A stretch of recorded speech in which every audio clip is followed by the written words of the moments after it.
Boa noite a todos. Está no ar o programa espírita A Vida Continua.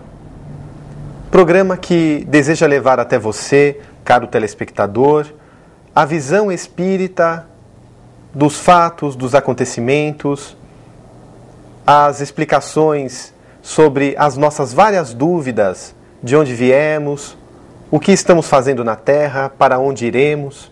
E contamos sempre com a sua participação amiga, através do e-mail contato avidacontinua@terra.com.br. Hoje iremos abordar um tema muito interessante sobre as obsessões espirituais. Jesus, para que todos saibam que a questão das obsessões espirituais não acontecem somente nos dias de hoje, mas em todas as eras da humanidade, Jesus lidou diretamente com elas.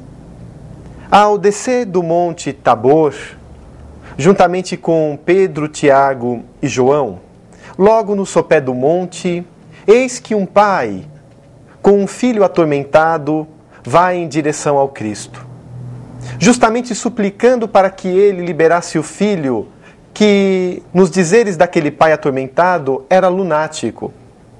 Dizia então o pai a Jesus: Senhor, socorre o meu filho.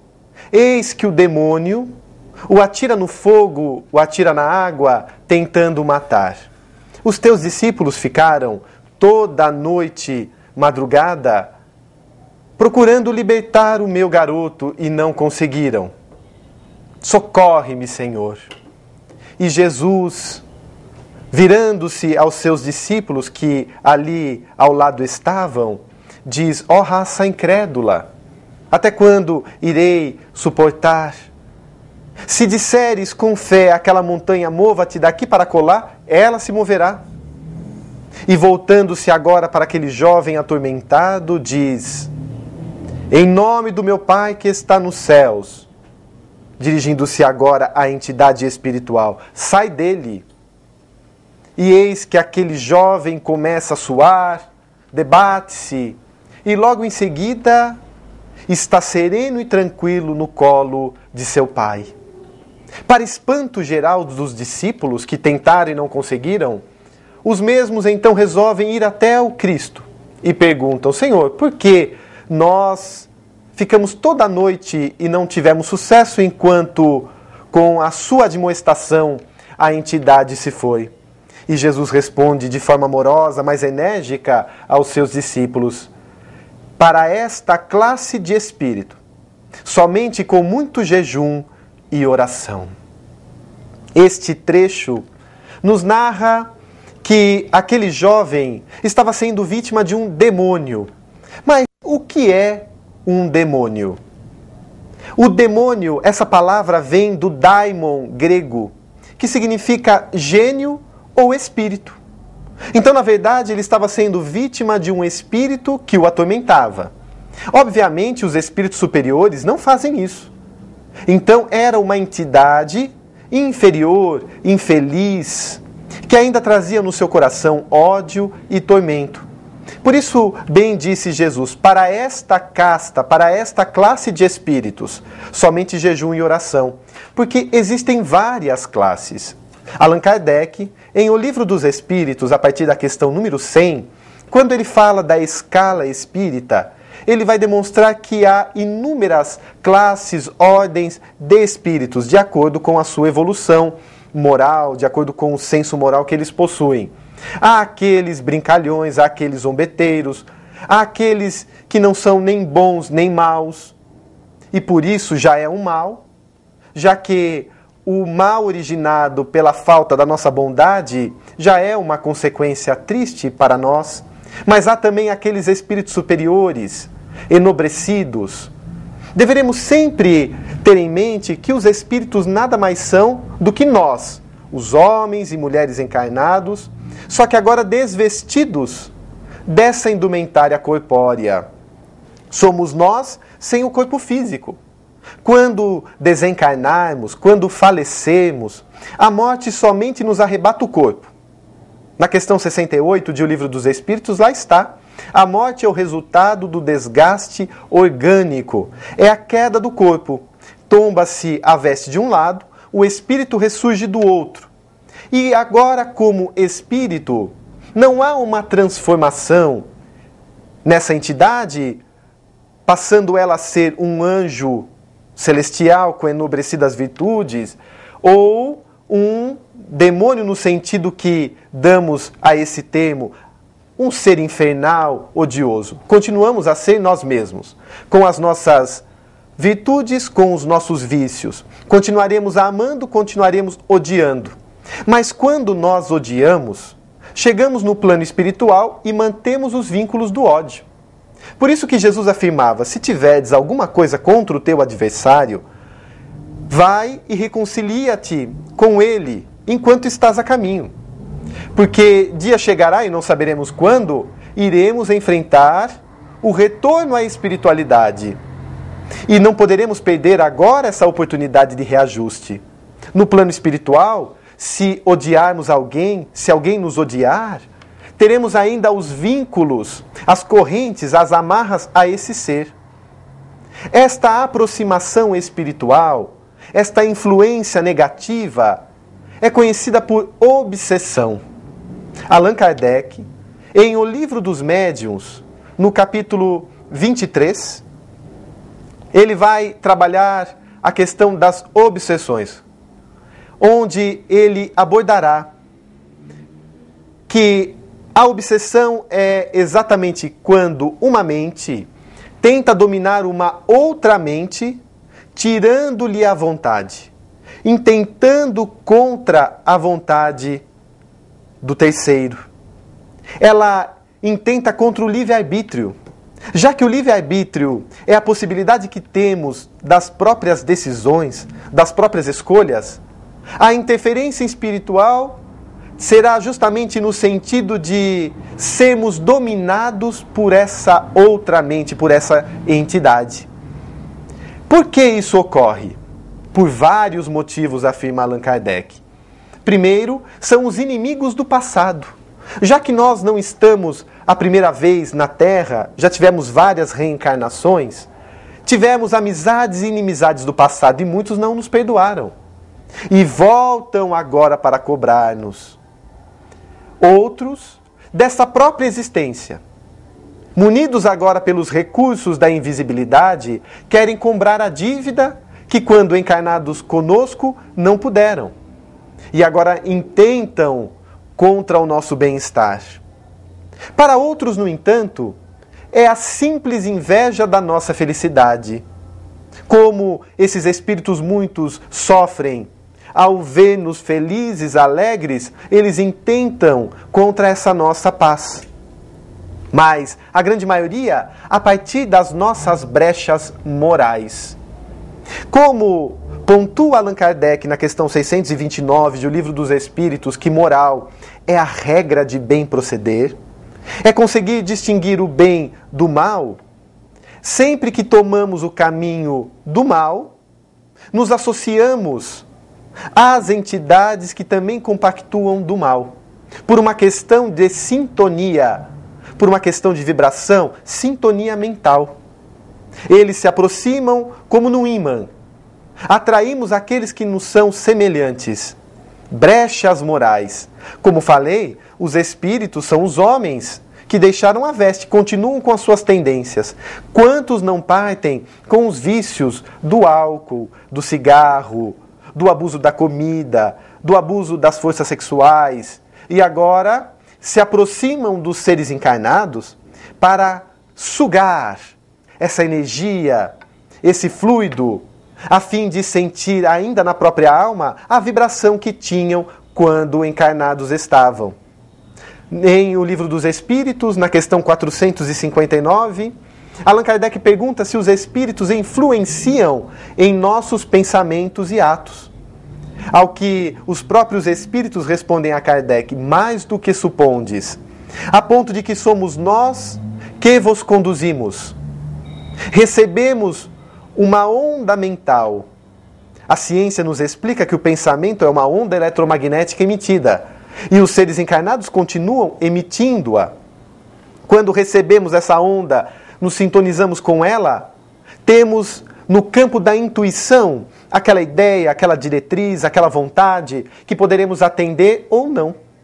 A responsabilidade será sempre nossa. Então, muitas vezes, identificaremos aquela ideia, beba. Mas eu não estava com vontade de beber até agora?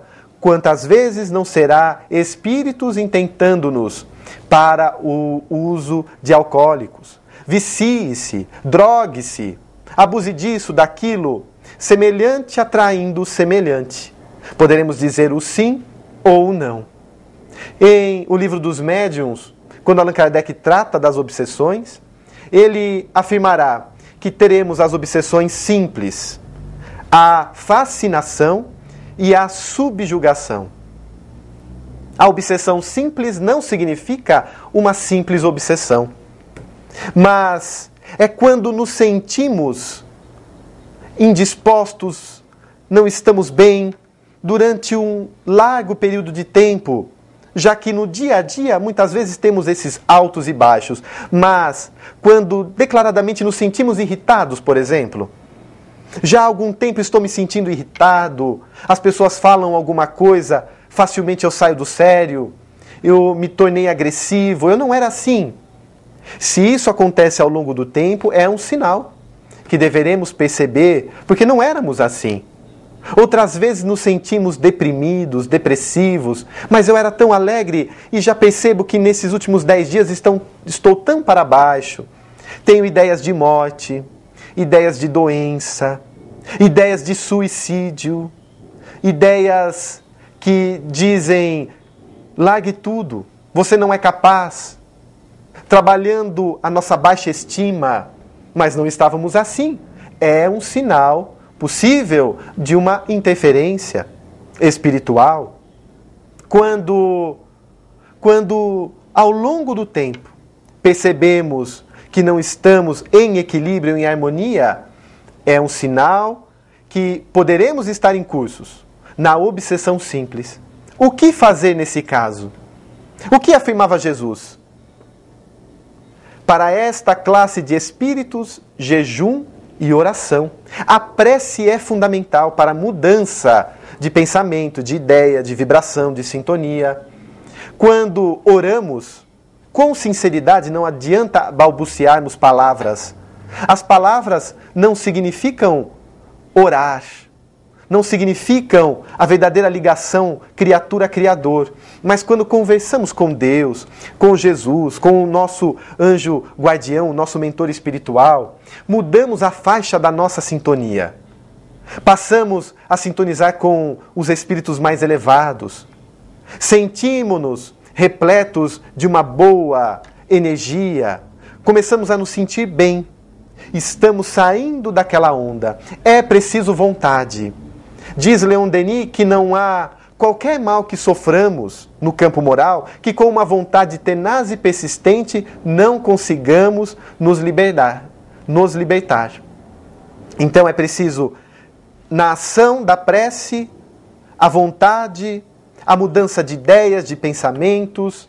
Vou fazer outra coisa, vou caminhar na natureza, vou ouvir uma boa música, vou brincar com o meu filho, vou sair dessa monoideia que está me contaminando.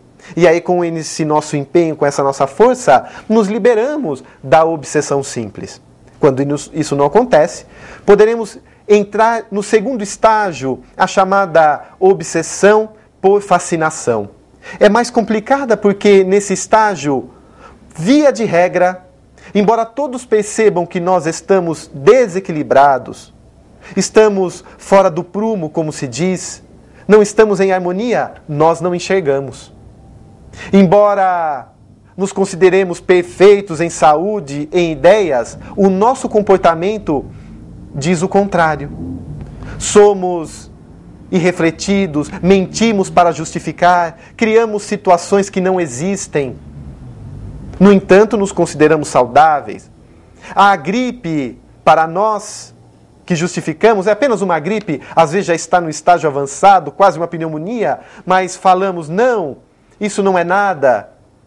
Acontece algo em casa, colocamos a culpa numa outra pessoa, mesmo que todos saibam que a culpa é nossa, a responsabilidade é nossa, transferimos então responsabilidades. É uma situação mais complexa. Os espíritos nesse campo atuam para que a pessoa comece a perder essa capacidade de logicar, se torna um verdadeiro fascinado. E quando chega-se nesse estágio, o corpo, não raro, também somatiza.